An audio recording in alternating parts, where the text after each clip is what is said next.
And welcome to Spit to the Beat podcast. I'm your host, Stacy, aka Beat Unstoppable Per Year, and we are live in the virtual studio. Got a very special guest in the house with me, all the way from California. So can't wait to bring her on. But before I get started, let me kick this in. Attention. Spit to the Beat. Podcast. It's all about inside the music industry. Nobody do it better.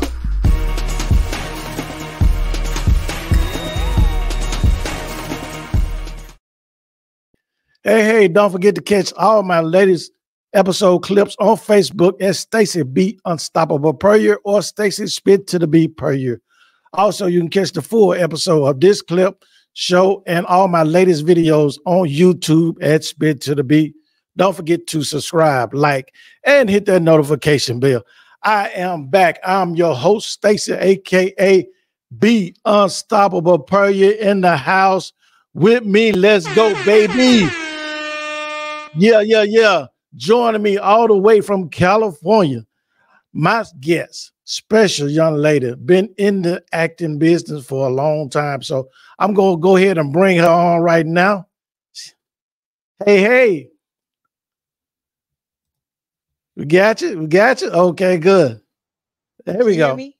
I got you. Okay. You are in the house. How you doing, lady? I'm all right. I'm good. I'm just tired, but I'm good. It's Constance Jewell Lopez, all the way from California. Tell my audience a little bit about yourself. I was born in Memphis. I moved to California when I was 14. I moved back. Well, I moved to Northern California, to the Bay Area, when I was 14, and then I moved back and forth. I have like a history in Memphis because my dad was William C. Brown, who was the first engineer for Stax, and he engineered for a lot of people in Memphis, young and old, and around the world. Like if you look up his discogs, it's fat, baby. But that was daddy, and on that side of the family, everybody could either sing or play an instrument at least. And so I got my singing voice, the sound of the singing voice and the power and all that stuff from him. But my mother, Joy Ann Brown, who was his wife, I was taught how to sing from her because she had like a perfect ear. She could play piano and all that kind of stuff. And she taught me how to like do the vowels and all the kind of stuff. I learned from her. So that's my Memphis history. I moved back and then I moved away to California and never came back. So yeah. Mm-hmm. You've been out of California for how long now? Since this last time, since 2000. I moved away when I was 14, and we're not going to talk about the year because I don't want y'all adding up and knowing my age. But then I lived there for some years, and I moved back to Memphis, and I lived in Memphis for a few years. And I actually moved to Utah for a couple of years, for like a year and a half. And then I moved back to Memphis, and then I moved in 2000. So last time I moved to California was 2000. And then in 2005, I moved to Los Angeles. Yeah. Now, I know you've been acting, but I didn't know that you was singing. So you started off singing before you started acting, right? Is that what you're saying? Yes, somewhat, yes. Okay. So I was one of those brainy kids. You know, I originally went to school for microbiology because that was my thing. And my older siblings could really like sing a lot better than I could. And it's not because I couldn't sing. I just didn't. You know what I mean? I kind of sang around. I didn't really sing. And I remember when I was like 8, I looked in the mirror and I was like, you're going to be a performer. You're going to be on Broadway. You know, like when I was 8 years old, but I never that was my own little secret. I never told anybody else, like my little secret. And so then I just went regular job. I used to be a manager at Sam Goody in Memphis. So anybody ran through Sam Goody, I was the manager at the Mall of Memphis. Boom, that was me. And but I started singing with this underground rapper named Lyrics Born. I used to work at a restaurant called Max's Opera Cafe where all the servers had to sing, and we're right up the street from the opera. So during like opera season, we'd sing full songs in between working our tables. And his wife was one of those singers. So he wanted to make this album because he used to be part of a group called Latyrix, and he wanted to make this album. So he split off from them. He needed a vocalist. And so he has a song called Calling Out that was like his biggest hit. And I sang on that song. And I toured with him back and forth for many years. And then my sister, who lives in Memphis now, Danielle Hill, she was singing with Huey Lewis in the News. And something happened to the other singer and they had to drop out. So she called me and I was rehearsing a play at the time for Colored Girls. I was rehearsing that. And she asked me if I want to come and join her as a backup singer for them. And I was like, yeah. And I did that for a couple years. And then I went back to, you know, just like doing theater and stuff. And yeah, so I started off as a singer. Then I started acting. That's within that same year, you know. Yeah. So moving to California, you was basically going to California based for acting, more so looking for jobs as far as acting to LA. versus singing. Yeah. LA. I moved to LA because I already lived in California, but I moved to Los Angeles and it wasn't really looking for a job. There's this store, you know, the American Girl dolls. Yes. Yeah. Okay. Very well. So the American Girl dolls had a show inside of the store. So it was like one in Chicago, one in New York. They opened one in LA. And so I lived in the Bay Area and I auditioned for that particular show and I got cast in it. And I did that show for 2 years and it ran in Los Angeles. So we moved to LA because I actually got a job working as an actor, singer, you know, dancer, whatever there. And I just never looked back. I just kept on going and I haven't stopped. And I've done like so many shows since then. Yeah. So what inspired you to go into acting? What, you know, inspired you to pursue it? You know, okay. So what really inspired me to put, I know it's like, because it's a hard question that nobody's ever really, it's funny, all these years, nobody's ever really asked me that. And usually you go with, well, hey. I saw this, you know, you got me, boo. You got me, Stacey. Come on now. You ain't playing. And thank you.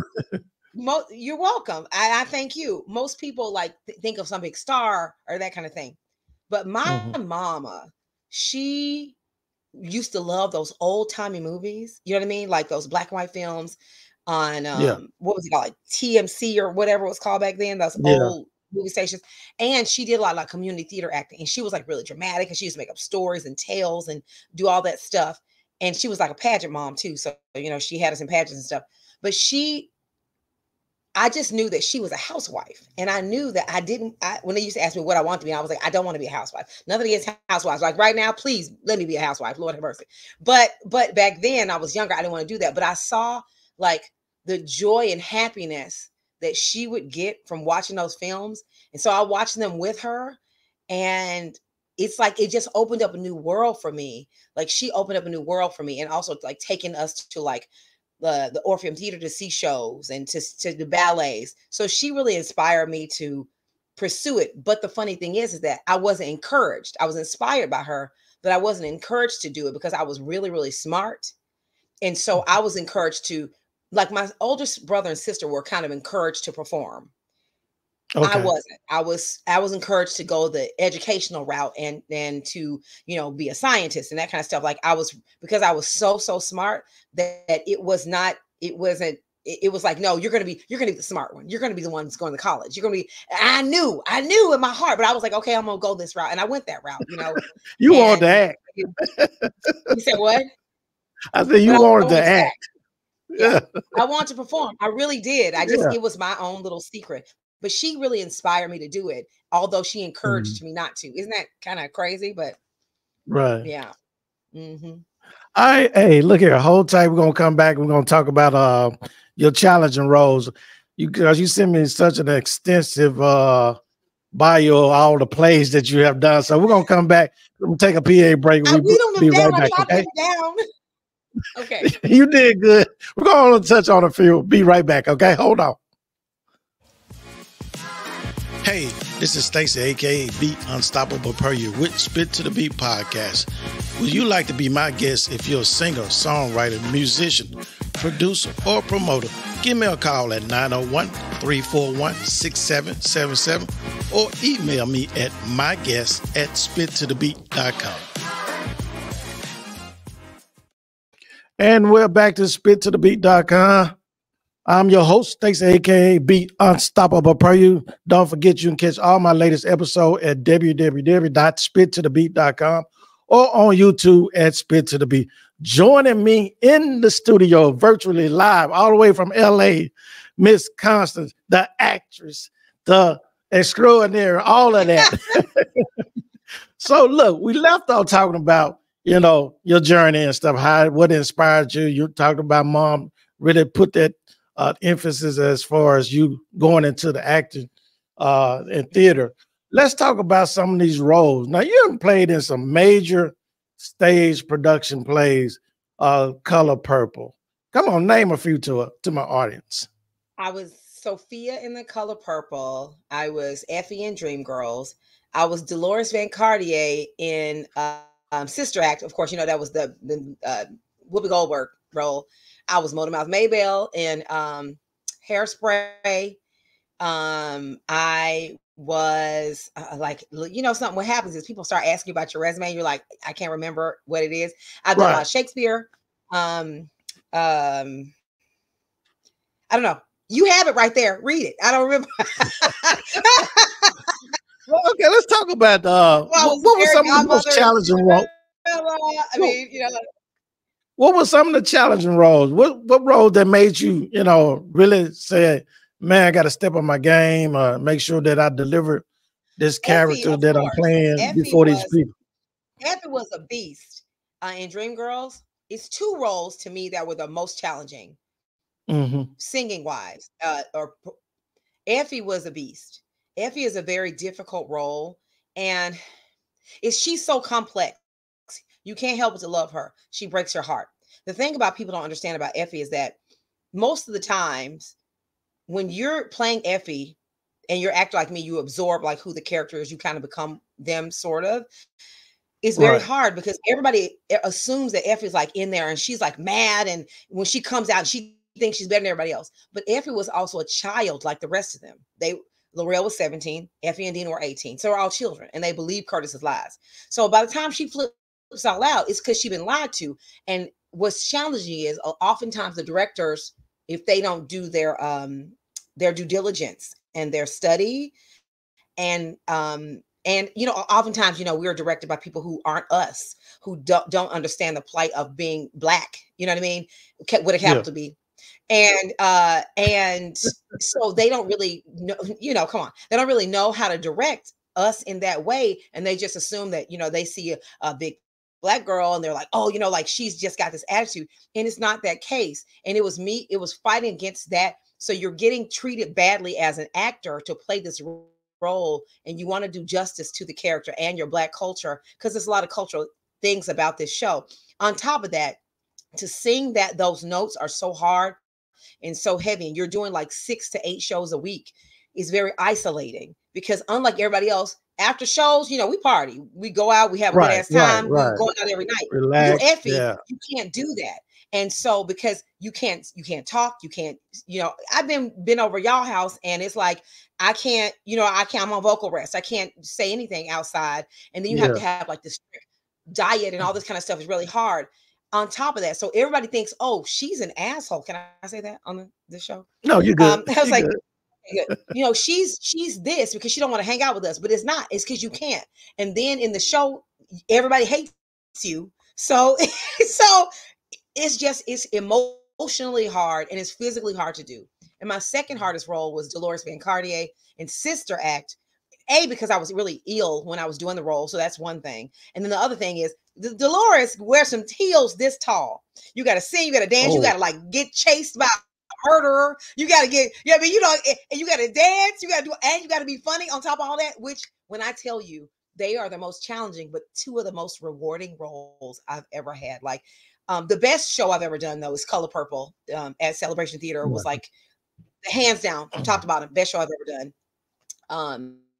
From actors, directors, the lighting, sound, everything, everything that you need. But those 2 were, they look. They almost, when you get it done, you're like, yes. And I won awards for playing Effie. I won the Los Angeles Critics Circle award, Los Angeles Drama Critics Circle award. I won that award for playing Effie, which was like so difficult, but it was rewarding. It's just, she's such a beautiful character, but she's very complex. Let's go down your list. I pulled it up. Effie and Effie White, Dreamgirls. Sophia, The Color Purple. Frankie, Carmen Jones. What was that like? Because Carmen Jones is an operetta. So even though like his musical theater is really all opera, and when I tell you in that role, Frankie, I sang my lowest note and my highest note in one show, which never happens. So I was all Barry White and I was all Minnie Riperton. Like it was a lot going on. Wow. And I was every night I'd be like, oh God, please just pray for my vocal cords. Just pray for my vocal cords. Right. Let's see. There's more. Yeah, Aretha Franklin. You play Aretha Franklin? Yeah, it's a jukebox music called Beehive. So I didn't portray her as like who she is as a person, but I had to sing all her songs as her. So you know something, you just ask Aretha's spirit to bless you, and you don't want her to kick you one of them shoes because you ain't doing right. And then you just do your thing. You know, you try to honor her as much as you can. And I felt like I did a good job. You know, I felt like I put some stank on it, you know. So you talked about you talked about just a minute ago the process as far as an actress or actor, you on stage and stuff like that. Yeah. What is your ritual that you go through before a show starts, as far as like, you know, how you make sure you don't get the stage fright and the nerves, everything under control? What is your process as far as, you know, you talked about keeping your voice, you know, quiet and things like this. So what is your process? Well, my process really starts like once I get cast in a show, at least 2 weeks before the show starts, I start hydrating as much as I can, drink as much clean water as I can, just, you know, like really, you know, as much spring water as I can get over those 2 weeks. Because when you get dehydrated, the first place your body takes it from is your vocal cords. So, you know, your brain is like, I don't care if you can't talk, but you need to be able to walk around and think. So you want to hydrate as much as you can. And then once I get in the show, I'm a vegan, first of all. So I already don't, but even when I wasn't, I wouldn't have like any kind of dairy, and I don't drink any cold drinks. So I drink like only warm drinks, no soda. I don't have coffee or high levels of caffeine. Nothing before a show. I do have like a green tea in the morning. What? Said nothing before a show. Nothing before during the run of the show. Not before a show. Gotcha. That means that once rehearsal start, boom, no more caffeine, no more milk, no more cheese, no more cold drinks, only water. I do daily stretches every morning. I do, you know, like I do cool downs at night. And I meditate a lot, you know, like I always, you know, I try to be as thankful as I can. It's all part of my process. I mean, I pray and stuff every day, and I wouldn't get through anything without, you know, God and Jesus. Like I just, you know, I wouldn't. So I make sure I'm stay grateful, but it's very important to me to say daily prayers. So part of my ritual is, you know, I get up in the morning, aside from my regular nightly prayers as a person, I get up in the morning and I just say it's going to be a good day, how thankful it is. And then before I show, by the way, I'm Catholic, so I just have to explain what I'm doing. So you know, we have saints. I ask the saints, look, pray for my vocal cords, and I ask, you know, like God and Jesus to hear all my prayers, and for them to, and I ask God to come through me, to speak through me, to dance through me, to act through me, to walk through me, and to guide me in order to be like a good storyteller. Like this last show that I just closed, my main prayer was to, you know, for the audience to receive us well, to understand, for me to be able to tell the story clearly. And since it was crowns and basically has a lot to do with Black culture, I want to just be able to honor our ancestors at all times. You know what I mean? Because if it wasn't for them, I wouldn't have any of this that I have. I wouldn't be able to do any of this. And those basically are my rituals. And they get me through the show, through like being healthy. And also, and I hike a lot too. I walk and hike like all the time. But like, if I didn't do all those things, I don't know, it could be superstitious, but I just feel like God guides me to do the right thing when I'm in a show. And the thing is, I need to do that stuff all the time, because every time I'm on the show, I lose weight. And then I go back to BS when I leave, and then I just be toe up. So maybe God is trying to tell me something. He always is. He always is. Trying to tell all of us something. Mm-hmm. Hey, joining me in the studio, Spit to the Beat podcast, is my host, my guest, Miss Constance, all the way from Los Angeles, California. I want you to hold tight. We're gonna come back and talk about who would you like to collaborate and hopefully, play alongside of someone in the theater. Oh my so God. hold tight. Hey, this is Stacy, aka Be Unstoppable Per You. Thank you for listening to our show, Spit to the Beat Podcast. If you would like to be a sponsor, visit our website at www.spittothebeat.com and click the support tab and leave a donation. We really would appreciate it. Thank you again for listening. Also, catch every episode Thursday morning at 8 a.m.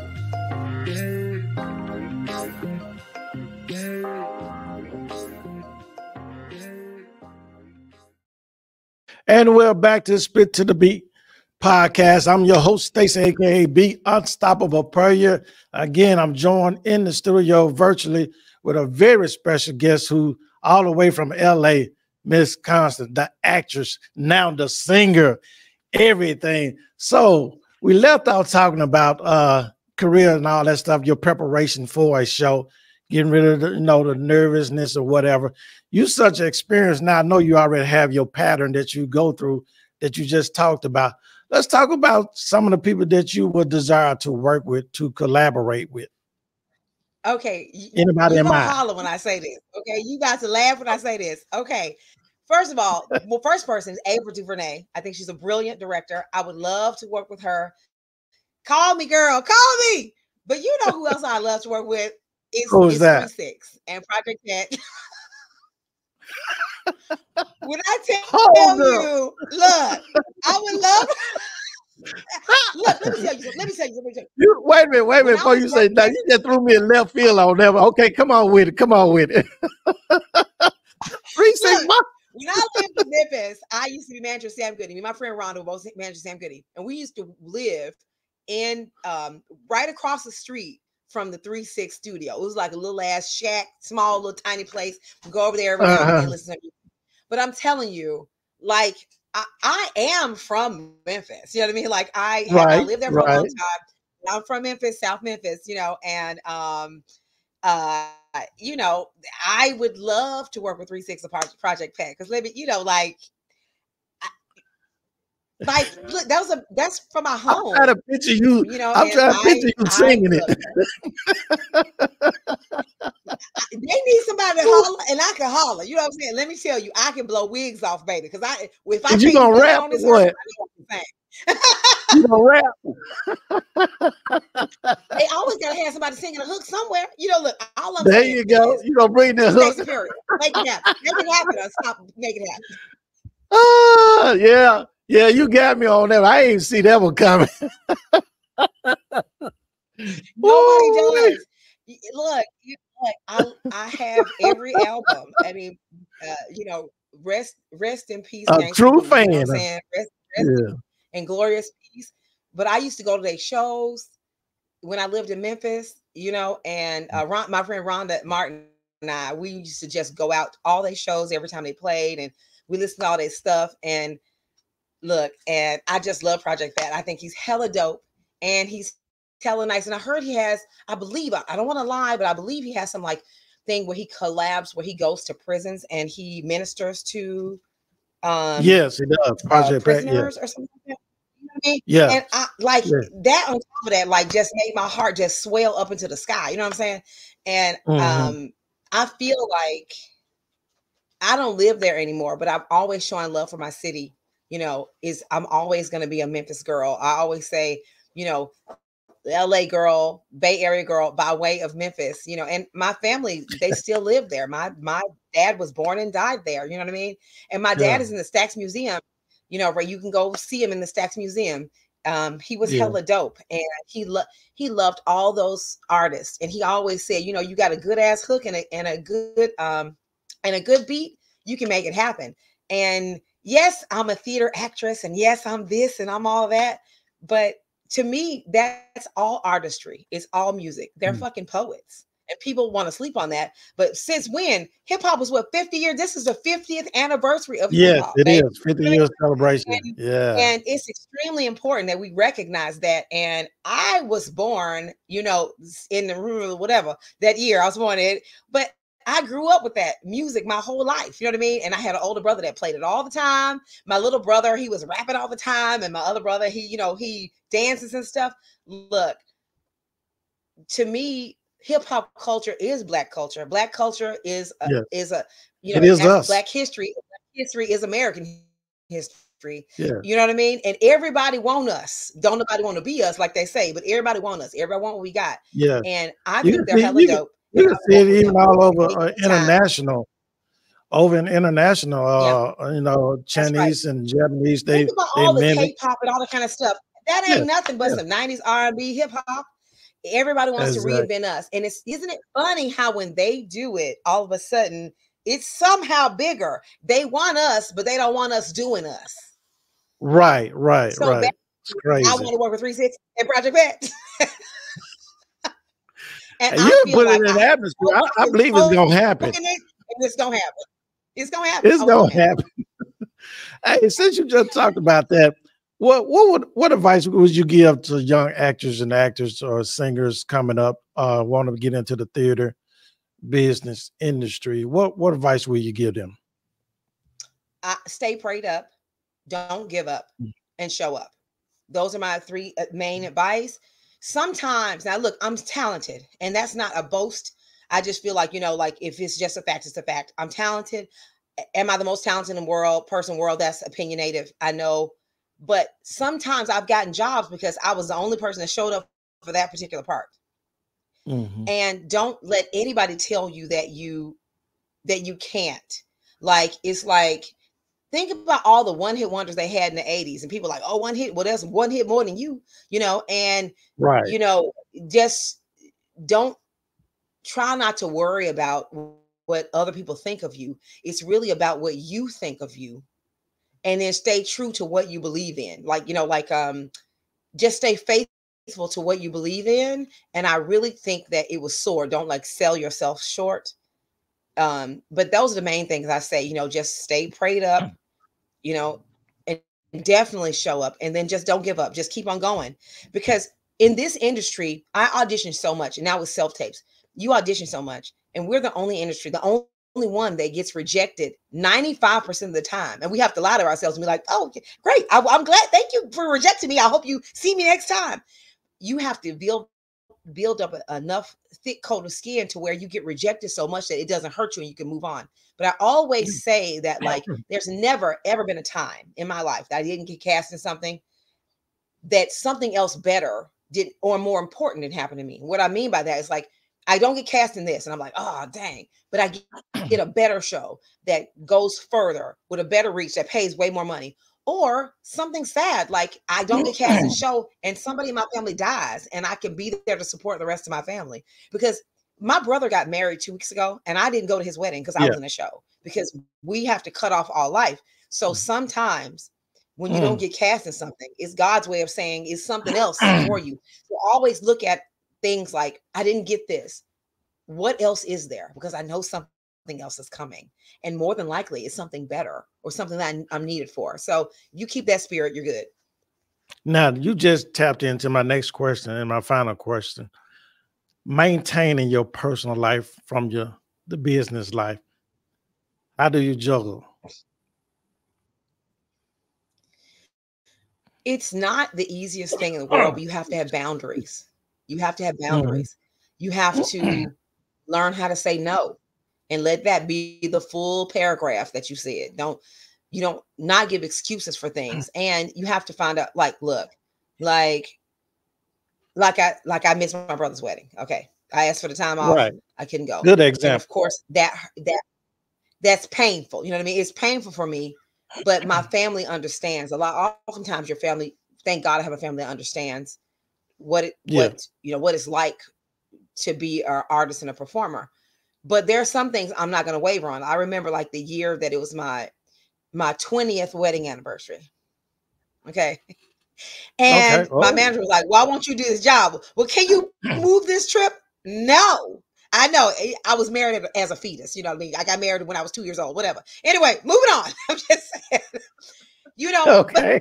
you have to maintain work. You have to be like, I'm sorry. I understand that this is a long contract, but I know this is more important to me, and it always will. You know, it Yeah. always will be. Um, that being said, sometimes you have to just move stuff. You have to be like, okay, well, maybe we just celebrate this other particular thing that's a little less important later on, you know, that kind of thing. But you tend to sacrifice a lot when you're an artist. You know, Yeah. I always Yeah. make these jokes. Don't get married, don't have no babies, and don't die because I can't come. It's like, you know what I mean? So You silly. Hey, that's a good point, though. I mean, this business is very demanding. The entertainment it is. music industry is very demanding and can separate you a lot of times away from family. So, you know, you got to be ready to accept that commitment to, you know, if you chasing your dreams and stuff like that. Dreams require Yeah, sacrifice. I tell anybody that as well. So if it's true. you ready to make that It requires a sacrifice, lot of sacrifice. it's gonna be some lonely days, some lonely nights. Very low. Very, very lonely. Exactly, Yeah, exactly. it does get really lonely at times. So But you it's just finished good. up. And to me, is it worth it? Yes, it is. No, go ahead, go ahead. I said, is it No, I worth was it? Yes, it is. okay, cool. I was just saying that you just came off a major project. Just finished the show, or is the show still going on? No, I finished it last Friday, this past Friday. It was called Crowns. You know that coffee Okay. table book that everybody's grandmama have called Crowns with the hats and all that kind of stuff with the black women in the hats? Yes, yes. Okay. So this actress, Regina Taylor, she got together with the people who wrote the book, and they wrote a play based on those women in the books. And basically, the play was about this young girl who's a teenager who has a death in her family. Her brother gets killed in the Brooklyn, and she is so lost. She gets sent down to the South with her grandma, and her grandma and her grandma's church friends. They all wear those big old hats, and so they explained to her why they wear the hats, how it's inspiration, how it's cultural, how it came from Africa and all our traditions of wearing the hats. And in the end, she's just very inspired by it. And it's a beautiful tale. It's one of those shows that I was like, I don't know if I need to do this. My resume is kind of good. I don't know if I need it on my resume, but I tell you, it's the most meaningful show I have ever done in my life. It was absolutely wonderful. And a lot of the songs I didn't know. I only knew, like, I knew his House on the Sparrow, which is one of the songs I sang, and Wade in the Water. Everybody knows Wade in the Water. But the rest of the songs I didn't know I had to learn. But it's in me Okay. ancestrally to sing it. It was in Yeah, me. yeah. They gave it to me. You know what I mean? And I took And you it killed and I it. did the best I could with it and honored our people. Our people and ancestors are so important to me. Like, I could just start crying right now when I Yes. think about what they went through so I could be right here, Ooh, and that I'm not going to waste a minute of that, because right. they gave me something Because special, you're and I standing on have a their duty. shoulders. Yeah. That's right. I have a duty to not give Yeah. up. Um, you know, I I know, can't lady. even. I just I say, I don't know. I love being a wife. I love the Lord, and I love being black. I tell you. Hey, I mean, let me tell you. that is great. I Any new love my projects husband. I coming love up? the Lord. I love being black. What? Do you have any new projects What you coming say? up? Any new No, right now projects I coming up? don't. I don't, Okay. not right Okay. now. And let me tell you, I am so happy about that, because I am going to clean my place and throw a lot of stuff away. I'm gonna give me some sleep. You've been I working mean, so oh my, much. you don't understand how excited I am to have nothing to do. Like, I don't know what that's like, and I'm so happy. So you caught me at the perfect Cool, time. I'm cool. just thrilled. I get to be with my husband. I get to be with my little cats, and I Let get me to, ask, let me ask just you say, this. Let me ask you this, Constance. When yes. when the writers and everyone went on strike, how did it affect you? Well, I'm part of SAG-AFTRA, so I am still on strike. So, Okay. so, so all the projects I've talked to you about have all been theater. I can't talk about any film or television or anything like that because it goes against the rules of SAG-AFTRA. So it affects me. Now the writers won everything they everything they negotiated for. They most won 95% of that. But SAG, we're still on strike. And so this interview is fine because I can talk about myself, but it does affect me because we want to make sure that our likenesses aren't stolen, that we are compensated for the work that we do. Because if we're doing the work and so many people they're making so much money off of us and we're seeing less than pennies on the dollar for it, it's just not fair. And it's a lot more to it than people think. And so they see the big celebrities like, oh, they don't need any more money. But the big celebrities, you're correct, they don't need money, but they're showing up for us who aren't the big celebrities who do need the money. So if they fight, then, it helps us win. And so hopefully the negotiations are still going and it'll be over soon. But I don't know. So it does affect me. Yeah, I can't, Yeah, because we as viewers, we're tired of all these reruns. Look, I was about to say the name of a show. I was about to say the name of a show I really want to see, but I can't say it. But it's a show I want to see. I'm gonna say whatever show other. And we pay for all these. We pay for all these subscriptions. And that's the thing. That's the thing. You paying all the subscriptions, but the people who acting ain't seeing none of that money.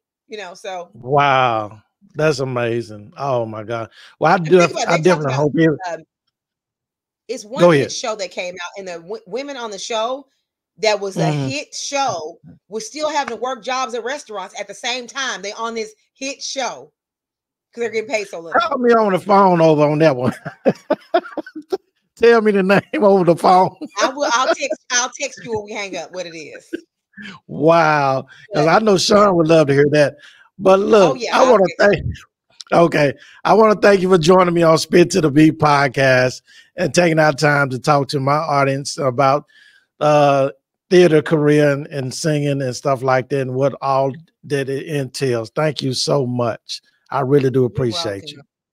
I'm honored. All right, hey, look at hold tight as I wrap this show up.